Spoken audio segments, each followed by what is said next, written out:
ఈరోజు WhatsApp governance ద్వారా గౌరవ మంత్రివర్యులు ఐటీ శాఖ మంత్రులు నారా లోకేష్ గారు 250 సేవలను ఈరోజు వాట్సాప్ ద్వారా అందిస్తున్నారు. ఇది కదా సంక్షేమము, అభివృద్ధి, ప్రజల తాలూకా బాగోగులు చూసుకునే విధానం అంటే. ఈ విధంగా శరవేగంగా ఐటీ రంగంలో కూడా మనం అభివృద్ధి చెందుతూ ఉన్నాం. భోగాపురం ఎయిర్పోర్ట్ వచ్చినట్లయితే, మరి ఈరోజు చూసినట్లయితే వైజాగ్లో మరి ఐటీ రంగం తప్పనిసరిగా అభివృద్ధి చెందుతుంది. దానికి అనుగుణంగా మనం అందరము కూడా గౌరవ ముఖ్యమంత్రి వారు నిర్దేశించినటువంటి కార్యక్రమాలలో భాగస్వామ్యం అవుతూ క్రమశిక్షణతో వారికి మనము అండదండలుగా ఉన్నట్లయితే ఆంధ్రప్రదేశ్ రాష్ట్ర భవిష్యత్ అతి కొద్ది సంవత్సరాలలో బంగారు భవిష్యత్తుగా మారబోతుంది అనడానికి ఏ రకమైనటువంటి అతిశయోక్తి లేదు. మరి ఇంకొకటి చూసినట్లయితే విద్యుత్ రంగంలో ఉమ్మడి రాష్ట్రంలో గౌరవ ముఖ్యమంత్రి వర్యులు ఎన్నో సంస్కరణలు తీసుకొచ్చారు. వాటి అన్నిటి తాలూకా ప్రతిఫలమే ఈరోజు తెలంగాణ రాష్ట్రంలో చూసినట్లయితే పరిశ్రమలన్నిటికీ కూడా మరి అంతరాయము లేని విద్యుత్ అందుతున్నది. అంటే ఆ రోజు 1997లో విద్యుత్ సంస్కరణలు తీసుకొచ్చారు గౌరవ ముఖ్యమంత్రి వర్యులు. 20 సంవత్సరాలు దాటిన తరువాతని ఈరోజు పారిశ్రామిక అభివృద్ధి చెంది ఈరోజు బడ్జెట్లో పారిశ్రామికవేత్తలందరూ కూడా వాళ్ళ పన్నుల రూపేణ వివిధ రూపేణ వాళ్ళ బడ్జెట్లో సుమారు 40,000 నుంచి 50,000 కోట్ల రూపాయలు అందిస్తున్నారు. మరి ఇది అభివృద్ధి కాదా? ఆ విధంగా డబ్బు సమకూరినప్పుడే పేదలకు సంక్షేమ ఫలాలు అందించడమే కాకుండా మరి అభివృద్ధి కార్యక్రమాలు కూడా చేపట్టే వీలుంటుంది. అది కదా విజనరీ ఉన్నటువంటి లీడర్ తాలూకా లక్షణం. అందుకారణం చేతనే ఈరోజు ఎండని సహితము లెక్క చేయకుండా మీ అందరికీ ముందుగా విన్నవించినట్లు అపారమైనటువంటి సముద్ర సంపద మనకి ఉన్నది.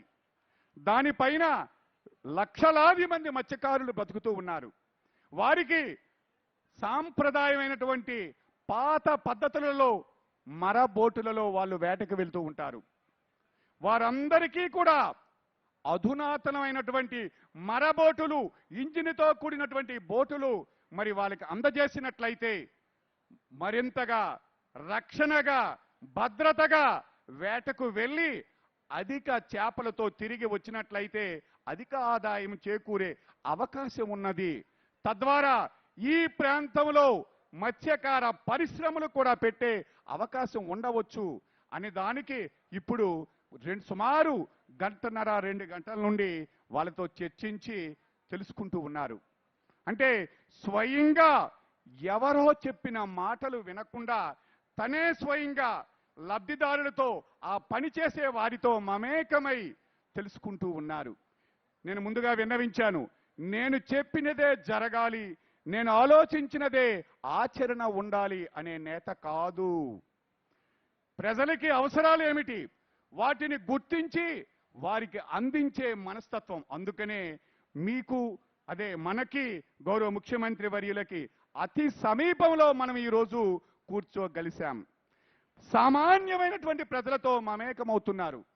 గత కొన్ని పర్యటనలో ఈదుపురంలో చూసినట్లయితే ఒక సామాన్యమైనటువంటి కుటుంబానికి వెళ్ళి వారి జీవన స్థితిగతులు తెలుసుకొని వారికి ఏ విధంగా లబ్ధి చేకూర్చాలి, ఏ రకమైనటువంటి పథకాలు ప్రవేశపెట్టినట్లయితే వాళ్ళకి స్థిర ఆస్తులు చేకూరుతాయి, తద్వారా ఆ కుటుంబాలు ఎదుగుదల ఉంటుంది అనేది గౌరవ ముఖ్యమంత్రి వర్యుల ఆలోచన. ఈరోజు కూడా బంగారు కుటుంబం అదేవిధంగా మార్గదర్శులు కూడా మరి విన్నవిస్తున్నది ఏదో తాత్కాలికమైనటువంటి ప్రయోజనాలు కలిగించకుండా వారి కుటుంబంలో వారికి శాశ్వతంగా వారి సభ్యులు ఆదాయము చేకూర్చునే విధముగా వారికి ఉన్నత విద్య లేదా ఏదైనా సరే స్థిర ఆస్తులు ఇంకొక విధంగా అయినా సరే వాళ్ళకి ఆస్తులు కలగజేసి వారి జీవితాన్ని వారు స్వయంగా నిలబెట్టుకునే విధముగా కల్పిస్తారు అనే ఉద్దేశంతోనే మార్గదర్శకులు అదేవిధంగా బంగారు కుటుంబం అనే వారిని ఒకే వేదికపైకి ప్రభుత్వము తరపున గౌరవ ముఖ్యమంత్రి వర్యులు సమన్వయం చేస్తూ ఉన్నారు. అందుకే ఈనాటి సమావేశం. సో ఇది ముఖ్యమైనటువంటి ఉద్దేశ్యం. కావున ఇక్కడికి విచ్చేసినటువంటి వాళ్ళు మీడియా ద్వారా లక్షలాది మంది చూస్తూ ఉన్నారు. వారందరికీ ఒక్కటే విన్నపం ఈ వేదిక ద్వారా. గౌరవ ముఖ్యమంత్రి వర్యులు నారా చంద్రబాబు నాయుడు గారు ఇచ్చిన పిలుపు మేరకు బాసటగా నిలుచొని మీకున్నటువంటి ఆదాయ వనరులు, మేధస్సు, సంపదలు కొద్ది భాగాన్ని మన చుట్టూ ఉన్నటువంటి సమాజంలో పేదరికంలో ఉన్నటువంటి వాళ్ళకి అందజేసి మనతో పాటుగా ఆనందంగా సుఖంగా జీవించే విధంగా మీరు కూడా ఈ పవిత్రమైనటువంటి కార్యక్రమంలో ఒక సమిధిగా నిలవాలని అభ్యర్థిస్తూ ఉన్నాం. కొన్ని కారణాలు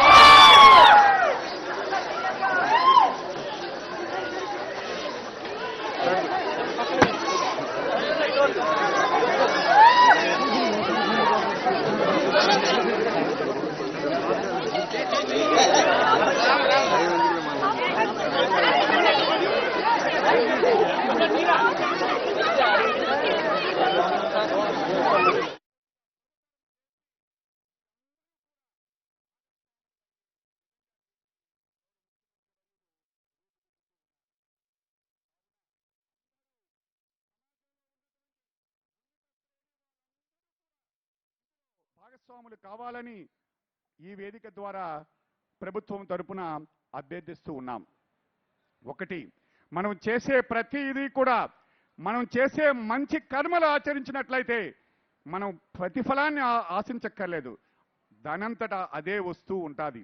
ప్రతిఫలాపేక్ష లేకుండా ఏ కార్యక్రమం చేసినా మంచిగా ఉంటుంది. మరి స్వాతంత్ర సమయంలో విరివిగా పాల్గొన్నటువంటి అంబేద్కర్ ఆ రోజు రాజ్యాంగాన్ని రచించి ఈ రోజు నాకు పూలదండలు వేస్తారు, నా గురించి మాట్లాడుకుంటారు అని ఆ రోజు ఆ పని చేయలేదు. పేదవాళ్ళకి, బడుగు బలహీన వర్గాలకి ఒక చట్టాన్ని రూపొందించాలి, కాన్స్టిట్యూషన్ తయారు చేయాలని, మరి పరిపాలనా విధానాన్ని రూపొందించాలని ఆ రోజు రాజ్యాంగాన్ని రూపొందించారు. ఈ రోజుకి కూడా మన మధ్య లేకపోయినా గుర్తుపెట్టుకుంటూ ఉన్నాం. హింసాయుతంగా కాకుండా అహింసా మార్గంలో మరి స్వాతంత్ర్యాన్ని సముపార్జించాలి అని ఆ రోజు మహాత్మా గాంధీ గారు మరి ఉద్యమకారులకి హింసని మరి ప్రబోధించకుండా, వారికి పురిగొల్పకుండా అహింసతోనే మనము స్వాతంత్ర్యాన్ని సముపార్జించాలి అని ఆ రోజు ఆయన ముందుకు పిలిచారు. మరి ఈ రోజుకి కూడా ఆయన మన మధ్య లేకపోయినా మనం గుర్తుపెట్టుకొని మహాత్మా గాంధీని కొనియాడుతూ ఉన్నాం. బాపురాజ్ పులే బీసీ వర్గాలకి మరి అనేకమైనటువంటి కార్యక్రమాలు నిర్వహించారు. ఈ రోజు కూడా మనం గుర్తుపెట్టుకుంటూ ఉన్నాం. నా విన్నపము, మనము చేసే ప్రతి కార్యక్రమం కూడా అమరత్వమై ఉంటుంది. ఈ శరీరం ఈ రోజు ఉండొచ్చు, లేకపోవచ్చు, మనం చేసే ప్రతి పని కూడా ఖచ్చితంగా ఉంటుంది. ఆ రోజుల్లో మరి చాలా స్కూల్స్కి, బిల్డింగ్స్కి ప్రభుత్వ స్థలాలను అందజేశారు చాలామంది. వాళ్ళందరికీ ఈ రోజు మనం గుర్తుపెట్టుకొని కొనియాడుతూ ఉన్నాం. కాబట్టి మార్గదర్శకులు ఎవరైతే ఉన్నారో వాళ్ళందరూ కూడా మరి ఈ కార్యక్రమాల్లో భాగస్వామ్యమై బంగారు కుటుంబము అని అంటే వారి జీవితంలో గౌరవ ముఖ్యమంత్రి వర్యులు కాంతులు చూడాలనుకుంటున్నారు. వాళ్ళ జీవితంలో బంగారు కాంతులు చూడాలనుకుంటున్నారు. ఆ కాంతిని మీరే వాళ్ళ జీవన శైలికి మార్గదర్శకంగా నిలుచుకుని వారందరికీ కూడా బంగారు భవితను కల్పించవలసిందిగా అభ్యర్థిస్తూ ఉన్నాం. తప్పనిసరిగా ఈ రోజు ఉన్న బుడి అడుగులు వేసే చిన్నాళ్ళు మన ముందు కూర్చున్నారు. వాళ్ళందరికీ కూడా మరి విద్యని కానీ, సక్రమైన విద్యని కానీ నేర్పగలిగితే గౌరవ ముఖ్యమంత్రి వర్యులు ఆలోచించిన విధంగా 2047కి వాళ్ళందరూ కూడా ఉన్నతమైనటువంటి ఉద్యోగంలో స్థిరపడతారు. మరి అదే కదా బంగారు భవిత అంటే. గౌరవ ముఖ్యమంత్రి వాళ్ళు అదే కదా సంక్షేమ ఫలాలు 4000, 5000, 15,000 ఎన్ని సంవత్సరాలు పెన్షన్లు ఇచ్చినా ఆ కుటుంబం అలాగనే ఉంటుంది. కానీ ఆ కుటుంబంలో ఉన్న సభ్యులకి విద్యని లేదా ఇచ్చినట్లయితే మరింతగా ఉంటుంది అనే ఉద్దేశం. గౌరవ ముఖ్యమంత్రి వర్యులు ఎప్పుడా అని ఎదురు చూస్తూ ఉన్నాం. మనందరి ఆరాధ్యులు, ప్రజానేత గౌరవనీయులు శ్రీ నారా చంద్రబాబు నాయుడు గారికి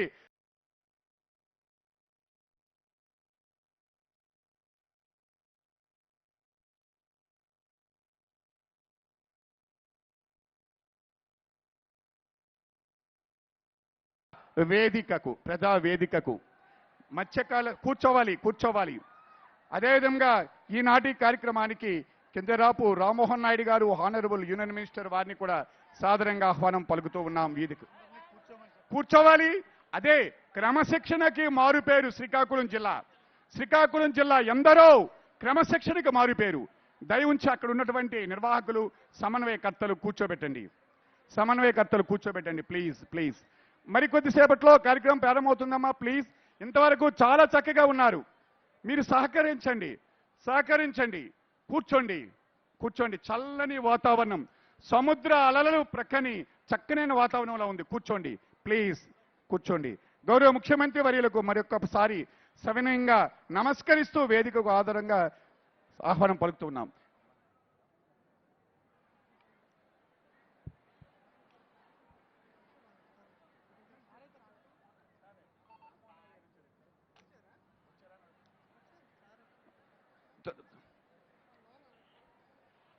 కూర్చోండి ప్లీజ్. సార్ వచ్చేశారు. మత్స్యకారులతో ముఖాముఖి కార్యక్రమం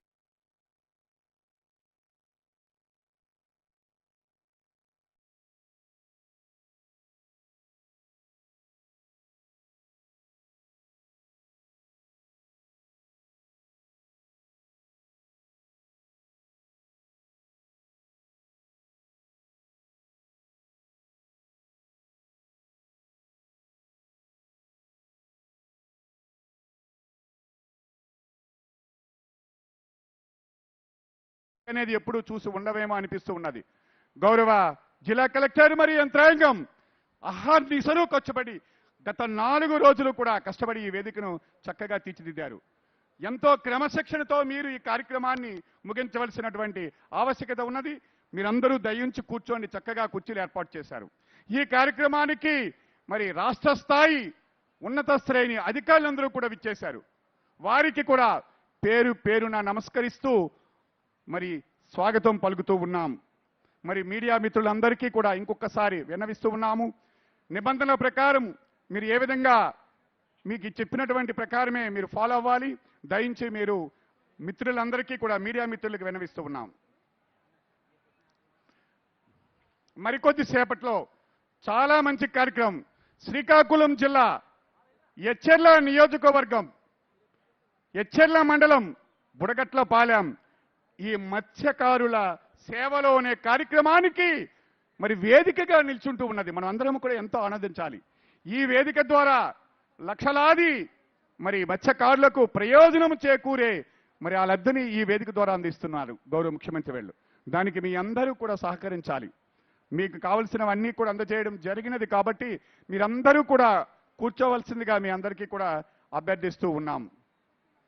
ఎన్నో సంక్షేమ ఫలాలు ప్రతి నెలలో కనీసం 1-2 సంక్షేమ ఫలాలు గౌరవ ముఖ్యమంత్రి వర్యులు అందిస్తూ ఉన్నారు. అదేవిధంగా ముందుగా మీకు తెలియజేసిన విధంగా మరి అభివృద్ధి కూడా ఒకవైపు నడుస్తూ ఉన్నది.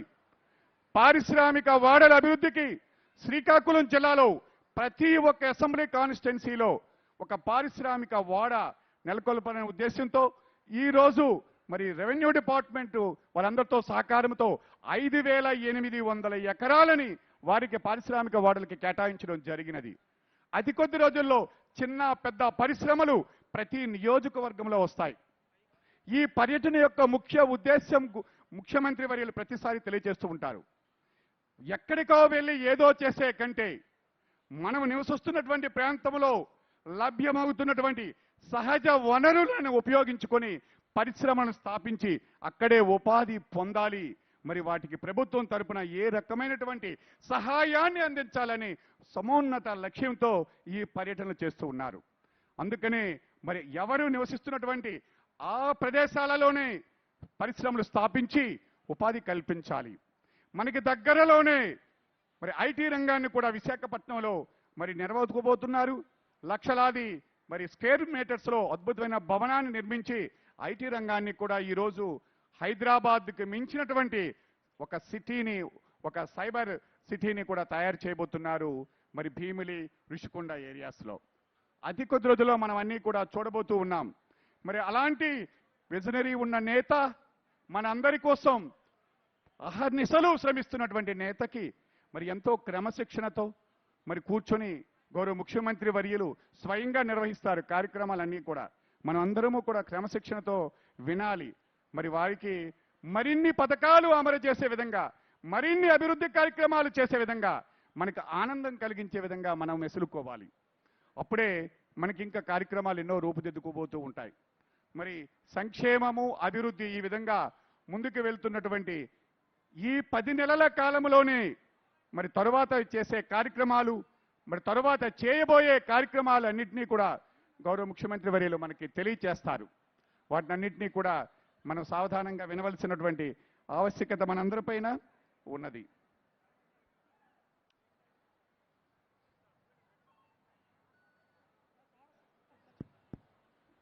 సారు బయలుదేరుతున్నారు. గౌరవ ముఖ్యమంత్రి వర్యులు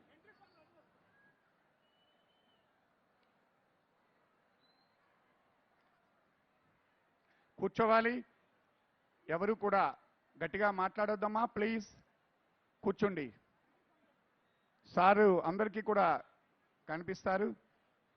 చాలా దగ్గరగా వేదిక ఏర్పాటు చేశారు. అందుకనే ఇలాంటి వాతావరణంలోనే వేదిక ఉండాలి, ఇలాగనే ప్రజలతో నేను మమేకమై ఉండాలి అని గౌరవ ముఖ్యమంత్రి వారి ఆలోచన. అందుకనే ఈ విధంగా ఏర్పాట్లు చేయడం జరిగినది.